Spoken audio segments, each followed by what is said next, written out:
Guess what happened last week? The Europeans signed a trade deal with India.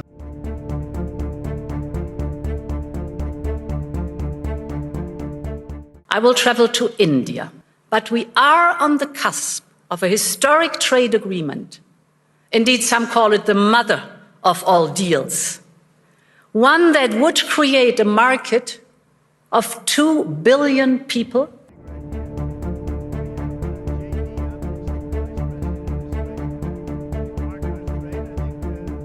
The Russian oil goes into India, the refined products come out, and the Europeans buy the refined products. They are financing the war against themselves. So President Trump's leadership, we will eventually end this Ukraine-Russia war.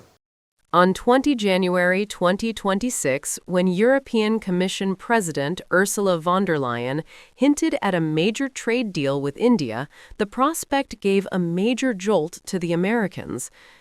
And right after Davos, the next weekend, I will travel to India. There's still work to do, but we are on the cusp of a historic trade agreement. Indeed, some call it the mother of all deals. One that would create a market of 2 billion people, accounting for almost a quarter of global GDP. And crucially, that would provide a first-mover advantage for Europe, with one of the world's fastest-growing and most dynamic continents. The U.S. has made much bigger sacrifices than the Europeans have. We have put 25% tariffs on India for buying Russian oil. Guess what happened last week? The Europeans signed a trade deal with India. The Russian oil goes into India, the refined products come out, and the Europeans buy the refined products. They are financing the war against themselves. So President Trump's leadership, we will eventually end this Ukraine-Russia war. These comments from the U.S. Secretary of Treasury comes at a time when the EU-India Free Trade Agreement is at its final stages.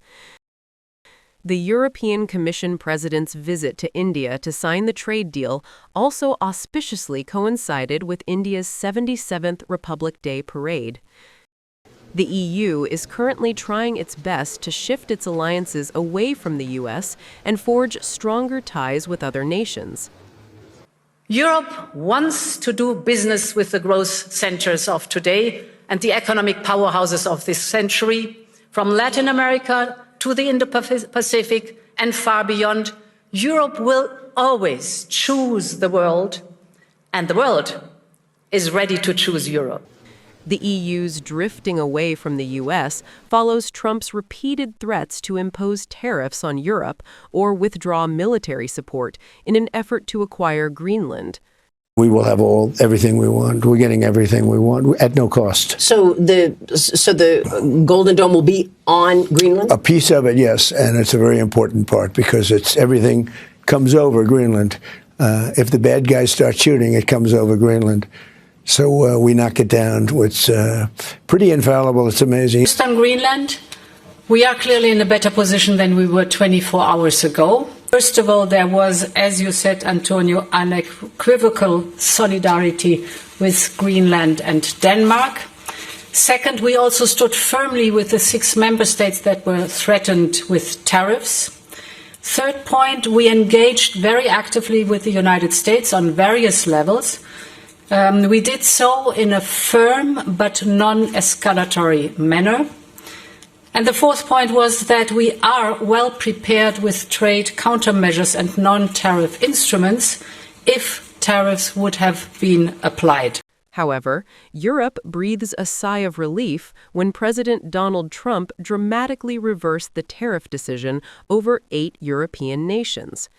Europe is still vigilant of U.S. and looking for various allies, like India. Rassuré, soulagé, sceptique, quel est votre état d'esprit? Vigilant. Vigilant, c'est un premier bon signe qui va dans la bonne direction. C'est au fond ce qu'on cherchait. Hein. Il y a le mot magique des 48 dernières heures, c'était la désescalade. Oui. Bon, ben là, on désescalade. Ils ne sont pas en confiance totale. Meanwhile, NATO chief Mark Rutte calls Europe's move to drift away from U.S. unrealistic. When President Trump is doing good stuff, I will praise him. and I don't mind him publishing text messages.